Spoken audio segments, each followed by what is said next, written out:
Maal jettee? Inni sun achi immoo hin jiran manni sun sochii hordofu.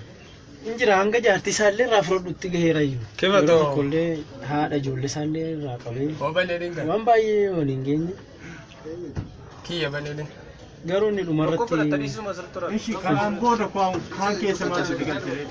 kam Waan biraa keessa maal sitti galchee? waan biraa kam keessa galee? Kanuma bichaadhaati wanni irraa An warruma abbaa kiyya tuqe malee warra baatee gatee bineensa nyaachise guyyaa 19tti awwaalame abbaa kiyya. du'eetu. Guyyaa 10 caakkatti gataniiti bineensi nyaatee mataa qofaan beekamee achi du'eellee erga du'eellee bineensa nyaate. Warra baatee caakkatti gatesanis akkuma ajjeesanitti hin fudhadhaa. Jarri fira tokko walitti. Gizee baay'ee jaraanillee falmiin kiyya jaraanis walitti. Hagam ta'u baay'een isaanii namoonni sun. Namoonni sun gosa amaaraa hunda. Nama hagamina baay'inaan. Jechuun baay'inaan isaan gaa gosa tokko jechuun ati namni biyya san keessa jiru namni amaaraa ta'e guutuunu namni saba amaaraa ta'e garuma namtichaati. Namni saba oromoo ta'e immoo gara kiyya. Koolmaa gara wanti tilmaamtu baay'inaan meeqa hin taa'etteeti namni itti argamu. Jechuun waan tilmaamamuuti waan biyyatti keessa jiru malee biyya walumaan qabna. Fakkeenya magaalaa kana keessa nama amaaraa jiru murteessuu hin danda'amu. Meeqa ajjeesti jechuudha? Meeqa ajjeesti magaalaa? Isaan keessaa walumaa galatti nama 5. Nama 5. Isa jalqabaa abbaa koo qottoodhaan ajjeese anis gajaraadhaan ajjeese. Isa kilaashii baatee katamaa keessa deemuun argadde. Achiin dhaheen kufee kilaashiillee fudhannee hin deemne. Inni sin du'e. Gaafa meeshaa harka qabdaa iyyuu. Hin qabu. Hin qabu. Baangaa bichaan qaba. Billaa guddaa kana hin qabu. Eessa jechuudha beenyarra. Isumaanin haana irratti dhahee achumaan dhahee kuffisee hin deemne. Garuu kuttee too dhiistee iyyuu namni si booda si barbaadu iyyuu. Injiru iyyuu inni ergasii ilma eessuma kiyyaana jalaa ajjechisee malee. Gurbattii takka miisee jira gaddeebis Isaanillee namni si tokko injiru. Isuman na hordofa malee mootummaan baay'ee na hordofne gideessan. Garuu inni na dhiisaan jiru ture. Ishi mootummaa na Inni ergasii ilma Saanuma tokkicha waraabee isa waraabee barfattaanis. eessuma mul'ata godhu mul'ata jalaa ajjechisiise. Isa di'ee hojjetu hojjetaa mootummaa mucaa hojjetaa mootummaa ta'e namtichi nama badaadha beekte nama baratee fi humna baratee fi nama hojjetaa ho'ii nama nagahaa ajjechisiisa nama sammuu qabu jechuudha gabareen tuqu ollaa isaatu ni jiran firoottan kiyyan tuqu achi deemee isa fagoo jiru isa di'ee hojjetu tokko waa'ee lafaa irratti waa'ee lafaa hojjeta mucaan isa namaan ajjechisiise na jala. Namtichi moo? Bilbileet ani gaa obboleessaa malee nama biraan ajjeesne iyyuu jalaa yeroo san. Dura. Gurbaa hojjetaa waa'ee lafaa hojjetu sana ajjechisiiseet natti bilbile. Kunoo eegalee gaa hojii hoonaan jedhe. Namtichi.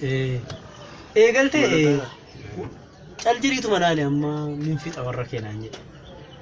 Awoo rabbitti beeka. Kanaafis sifis rabbitu dhaabbate duraanis cubbuu kana ka eegale si anis hangan gaafa dhu'utti hojiin si goradhaan jedhe. Achumaanis jalqabee ergasii namoonni gurbaa shiftaa wayii Goojjaamii bitee natti erge. Gurbaan sun achi hin dhufe. Dhufee hiriyaa taanuu wajjin hojjannaa. Goojjaamitti fudhadheen deema atis as giseen dhufee naa boqonnaa naa taataa. Hiriyaa taanuu anis nama kalee miidhamee obboleessa kiyya na jala ajjeesanii naan jedhe. Lakkaa isa taayyeet erge isa namticha abbaa kiyya ajjeese kanatti erge. Ani immoo bakka sanitti gogomee ishee jedheeni garuu shakkiillee keessa kiyya shakkiin qaba ishee dheesoon taa'u dhufee halkan Addis Ababaa jira mucaan. Torban tokko akkasitti hojii naasofnee kaardis na ergasii dhufee yeroo dhufu meeshaa waraanaa kamiyyuu qabu waliin deemnee fudhanna naan jedhe ishee dheeni yeroo dhufu shugguxii qabanne.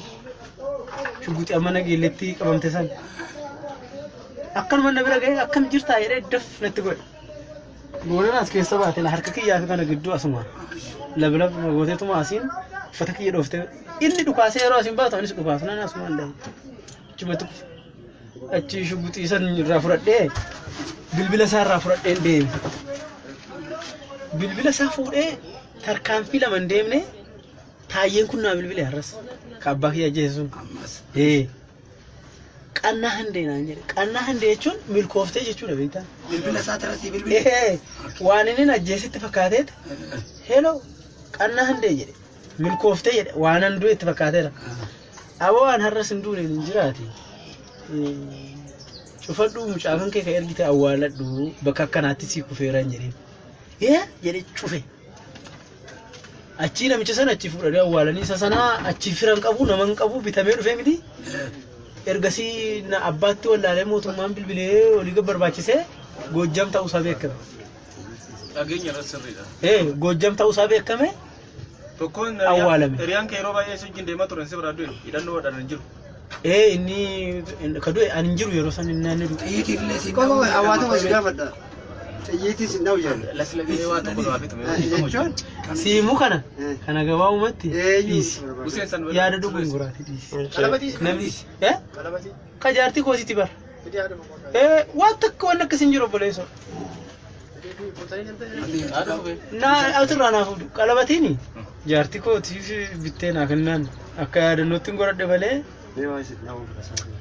abboo namni rasaasa hin dhoofne hin jiru. Ani warruma nan dhahu jedhu san osoo arge niin dhaha rasaasa kennanii irraan deebi'u dhugaasin.